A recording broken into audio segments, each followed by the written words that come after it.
안녕하세요. 최인철 목사입니다. 말씀 다음 함께 하시겠습니다. 지난주에 포기하지 않아도 된다라는 제목으로 말씀을 나눴습니다.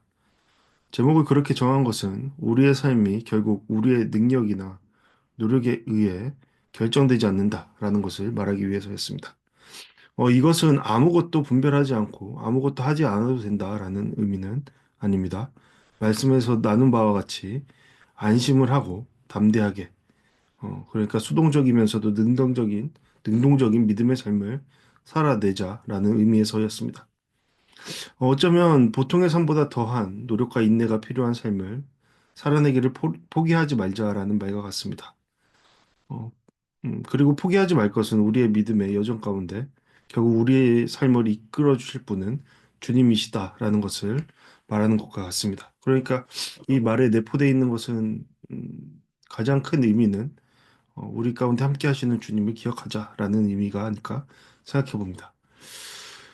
저는 다시금 개인적으로 지난 말씀을 묵상하면서 결국 우리의 믿음의 여정은 우리의 삶을 이끄시는 주님에 대한 신뢰의 정도에 따라, 신뢰도에 따라, 따른 것이 아닌가 생각했습니다.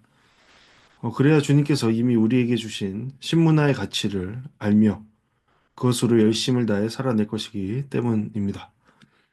이것은 주님을 미워하는 자들의 무리 속에 속해 있어서는 살 수 없는 은혜의 삶이라고 말할 수 있을 겁니다. 14절에서 주님을 미워한다라는 것은 주인이 다시 돌아와 자신들의 삶을 주관한 자리, 곧 왕의 자리에 서는 것, 그것도 더한 권위로 다스리는 것을 원치 않는다라는 것을 말합니다. 이 미워하는 마음은 고스란히 주인의 뜻을 따르지 않고 심판의 자리에 서게 된 8명의 종들의 마음이 되었습니다. 그들의 마음은 그들의 삶이 되었고, 결국 주인과 종의 관계를 망쳐버리는 자리로 이끌었습니다.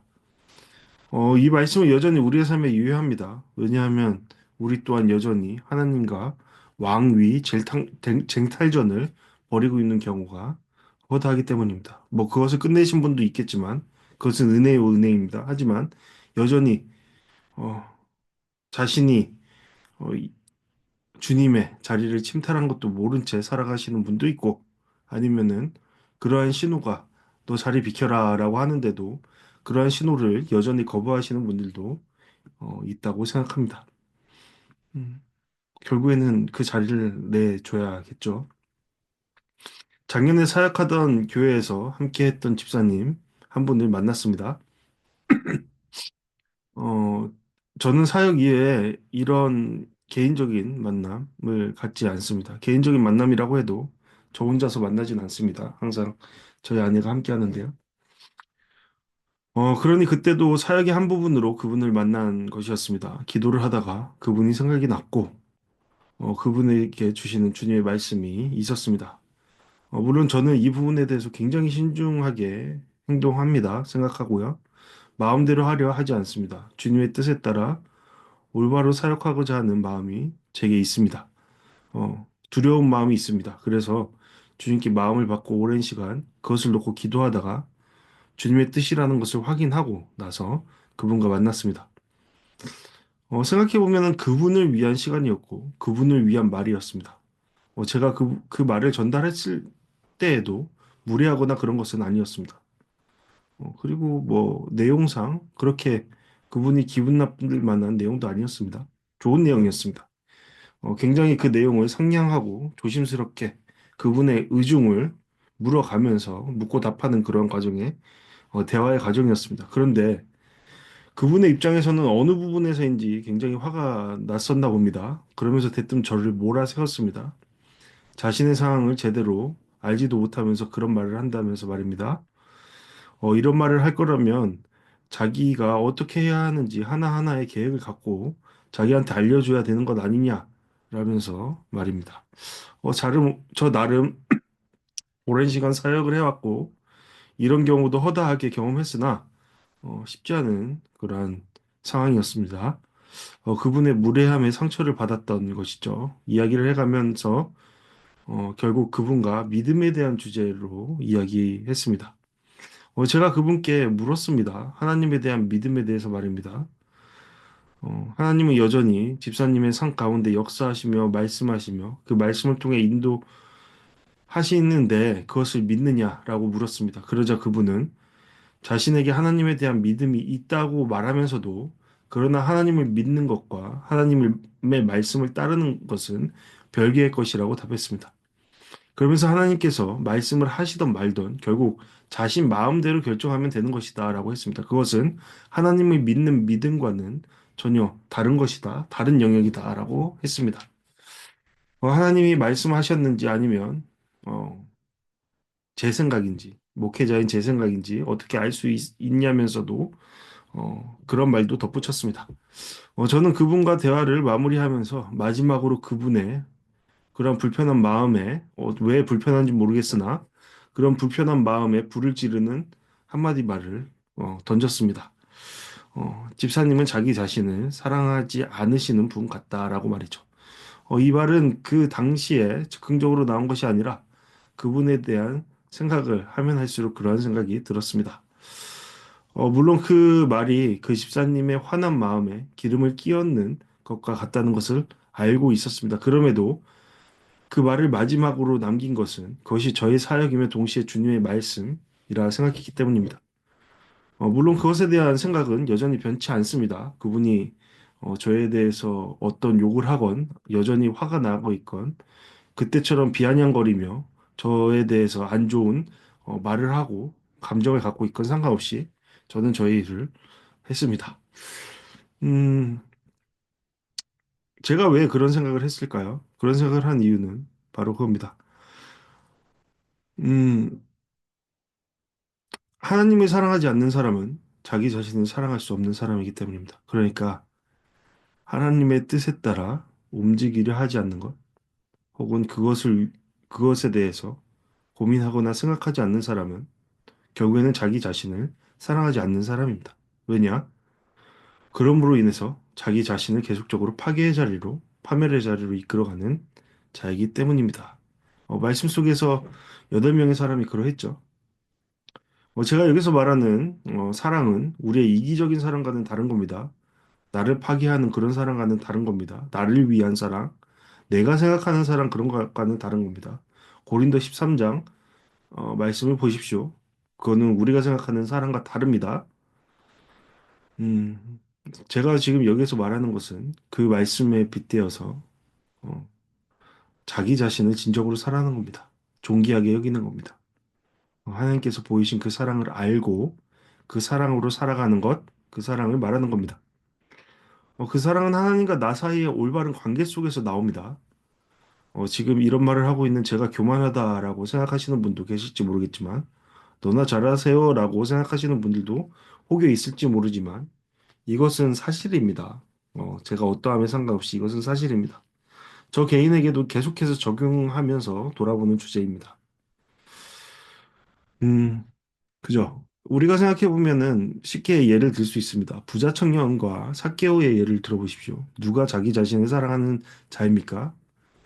결과적으로는 삭개오입니다. 부자 청년은 세상적으로 우리가 말했을 때 이기적인 사랑으로 자기를 돌보아 자기를 아끼는 것처럼 보였지만 결과적으로는 그의 인생 전체를 봤을 때 그는 자신을 사랑하는 자가 아니었습니다. 자신을 괴롭히는 자였죠. 왜 그렇습니까? 하나님과 관계가 무너진 자였기 때문입니다.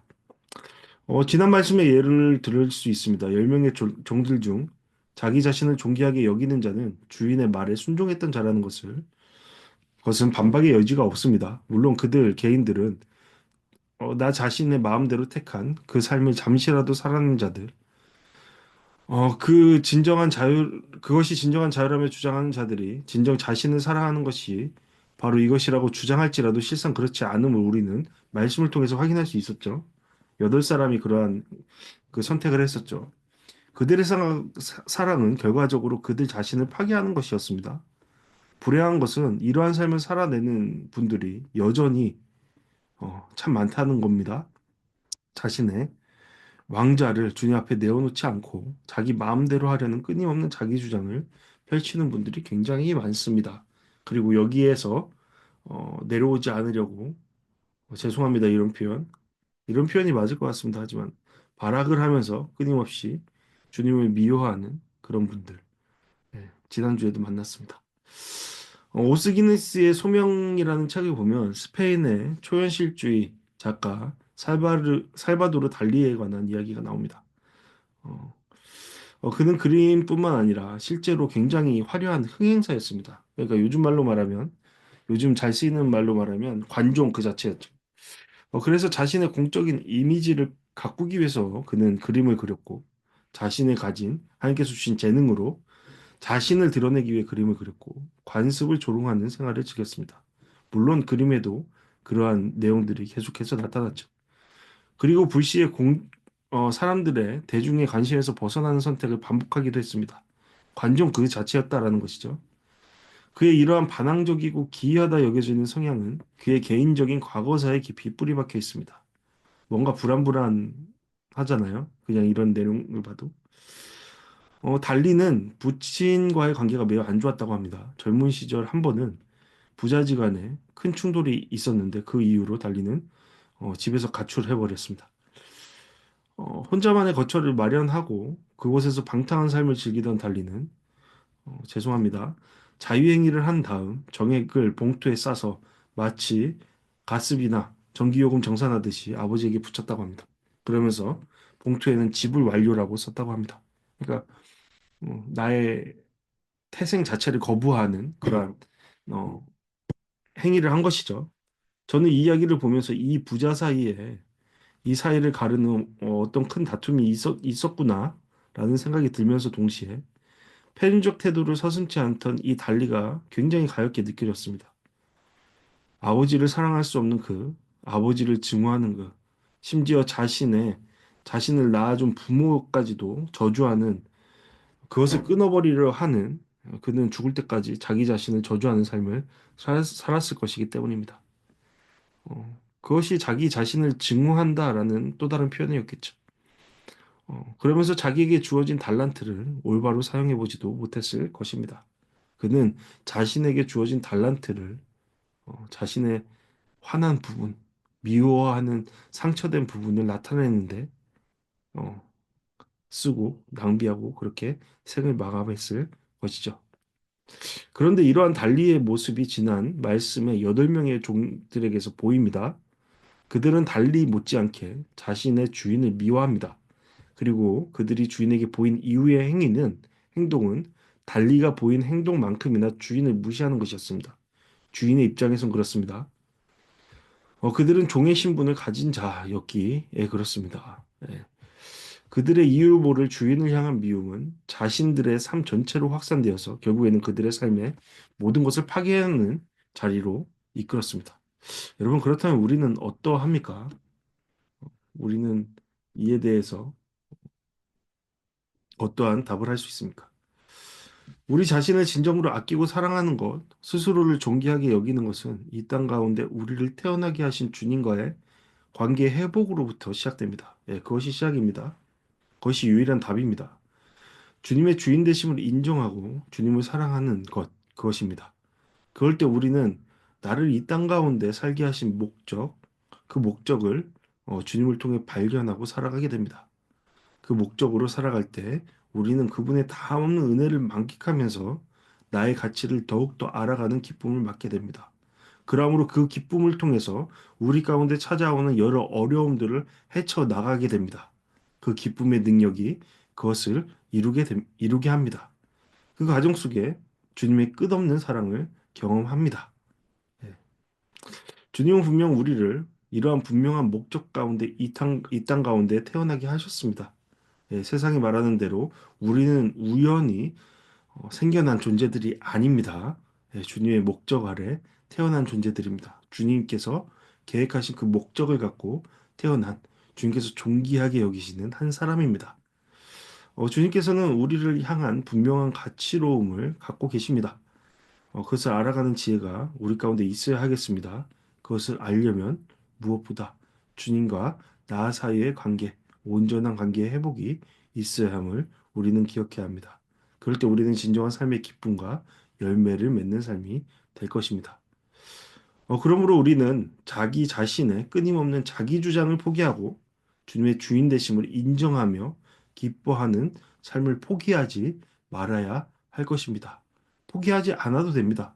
왜냐하면 주님께서 이미 우리 가운데 오셨기 때문입니다. 우리를 찾아오셨고 우리를 은혜의 자리로 인도하고 계시기 때문입니다. 네, 이렇게 오늘 말씀을 함께 마무리하면서 주님을 보게 하소서 함께 듣고 마무리하려 합니다. 찬양의 가사 가운데 이런 내용이 있죠. 주님을 보게 하소서, 나를 붙드소서, 내 뜻과 내 생각 내려놓고 주님 앞에 엎드려서 주의 음성을 기다립니다. 라는 고백이 있죠. 네, 그리고 주님께서 부르실 때 믿음으로 걸어가겠다. 이러한 고백이 우리의 고백이 되길 바랍니다. 그리고 이러한 고백을 하는 자 가운데 주님의 다음 없는 축복과 은혜가 있으리라 믿습니다. 그러한 자리로 나아가는 우리 모두가 되기를 간절히 바랍니다. 감사합니다. 샬롬.